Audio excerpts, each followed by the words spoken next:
Wasabi Gangsters. It's me, Chance Dillon, here to talk books. It's a little ominous, isn't it? So I literally sat down and harrowed out the last 50 some odd pages of Swan Song. What an incredible book. I also read the afterword from Robert McCammon. It's always reassuring to hear guys like him and Stephen King operate on the Pantser method. And I find that I enjoy those stories often. Although I enjoy outline stories, of course, it's just always interesting to me that I resonate a lot with those pantsed stories as well in the way that I do, in such a deep way. What a great book. Worth every page. Very similar to Stephen King's The Stand in a lot of ways. I can't tell you which one I like better, on it, if I'm being honest. I think that is as close of a tie to two books that I think I could get by way of them being very similar.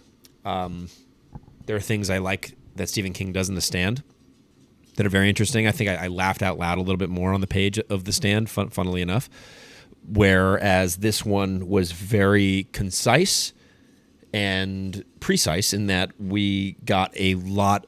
The perspectives that we did get were there were fewer, and that made following the story just a tad easier. But I didn't have trouble following The Stand, so that's kind of where I'm at.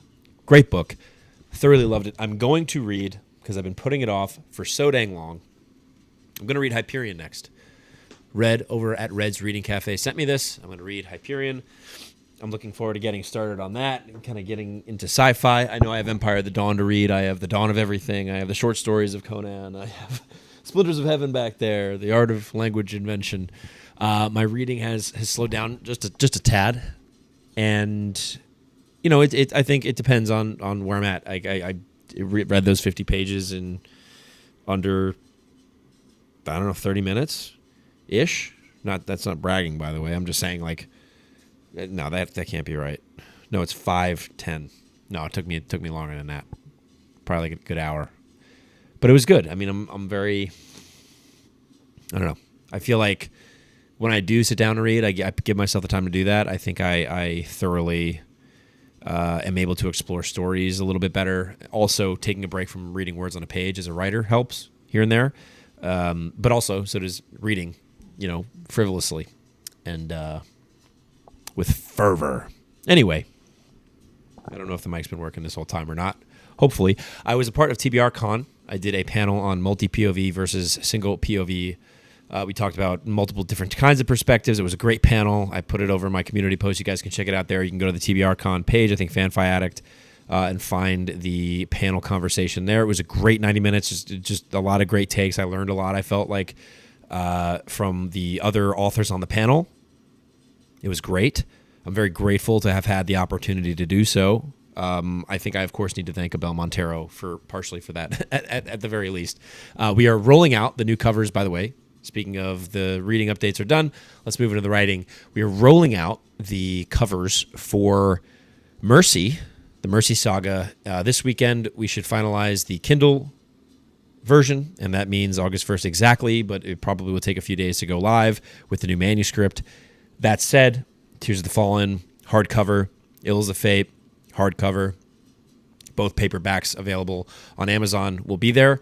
The Barnes & Noble's versions of the paperbacks will take a little bit longer just because we're doing that last. That's like a whole different distribution thing to work on Ingram with, but the Amazon KDP paperbacks will be available through Amazon, and then we're going wider distribution with another printing company to reduce the cost of the books.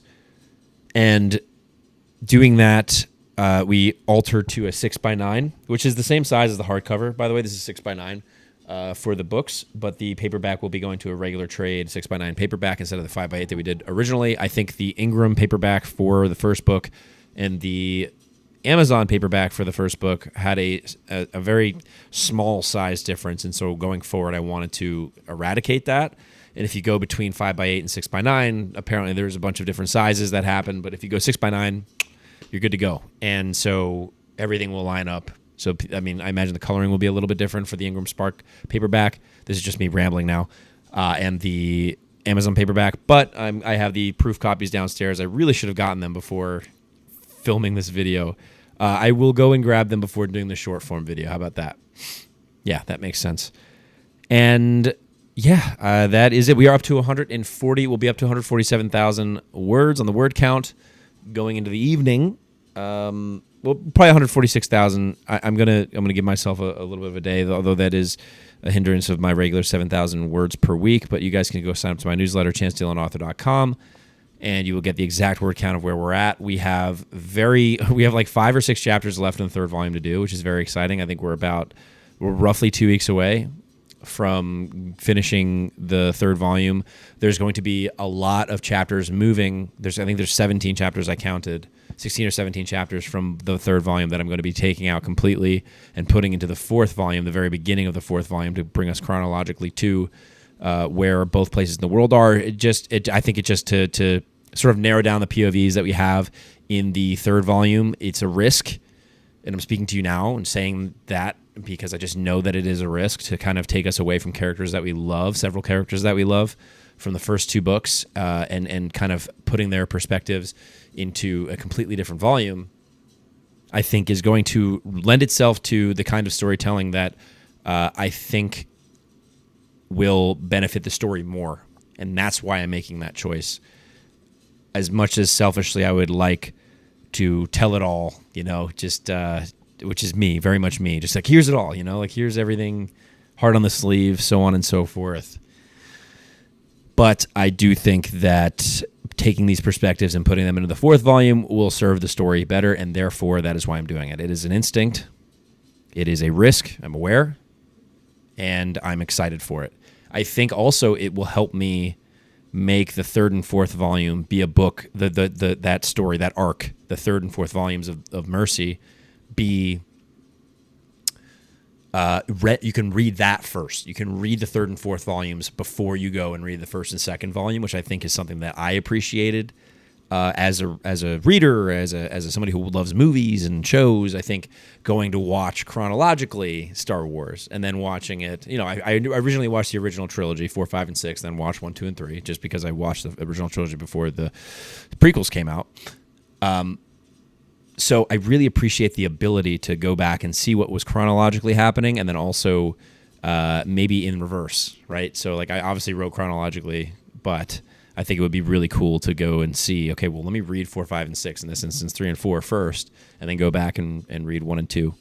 And then that will be the end of the series, guys. I'm really, really excited. It feels like we are coming up on the big moment. The fourth volume, I think, very much like the second volume, will have a bit of a faster pace. I think the first part of the book will feel, I want to deepen some character moments there, and so I understand again the risk that I'm taking there.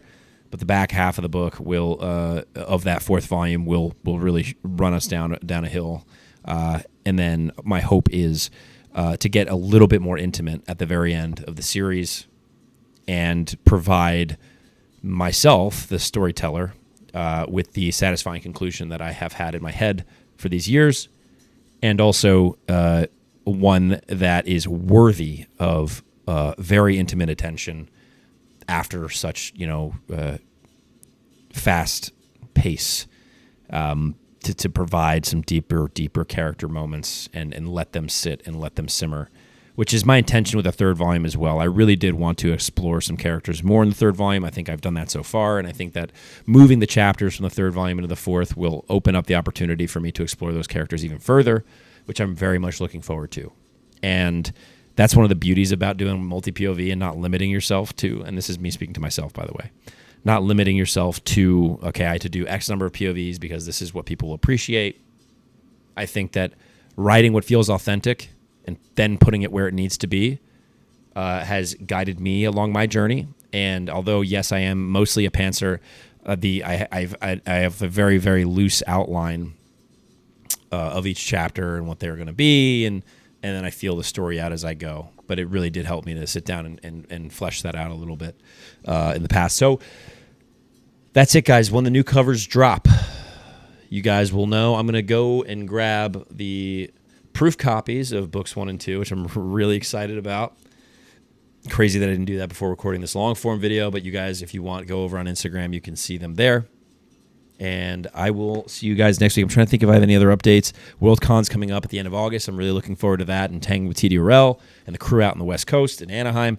If you guys are going to Worldcon, let me know in the comments below. And then also, let's. I think it'd be fun. I think it'd be fun to meet up. I know we have time until then, but I'm really looking forward to meeting people. And I'm going not selling books. I'm going just as a writer and someone who wants to spend time. I'm not a panelist or anything. I didn't sign up for any panels. I actually don't know how to do that.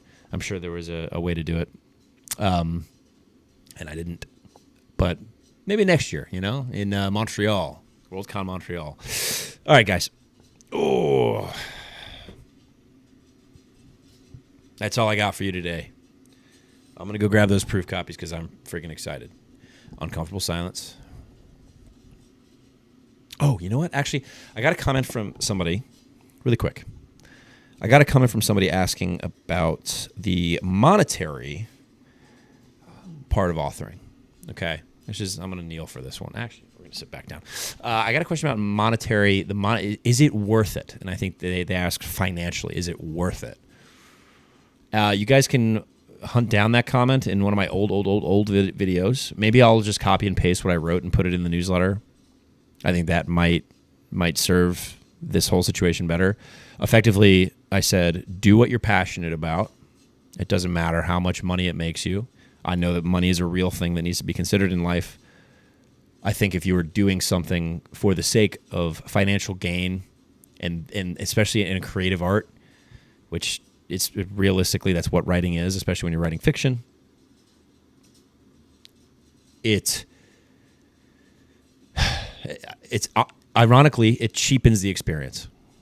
I think paradoxically, maybe, writing for that might cheapen the experience. The story that you're going to tell is already inherently every story is flawed. My stories are flawed. Maybe make that very clear. I think that being the goal, you're stepping away from what could potentially become something that you do for a living by focusing on doing it for a living and letting that be the driver of why you're doing it. That can't be your why. I don't think it could be your why for anything, really. There are some people who find great success in life doing that. And then maybe you ask them later in life how they feel about that, and that might change. And so I think it's important to just ground yourself, and maybe I'm saying this to myself too. It's important to just put the work in, give it everything, no matter what. Give it the treatment it deserves. Give the story the treatment it deserves. Let it be authentic. Let it be real. And then whatever else happens after that is secondary, including financial outcome. I'm going to put the comment that I gave. I'll put the prompt and the comment that I gave in my newsletter tonight, so you guys can check that out. I thought it was insightful for me actually to sit down and write that. Actually, I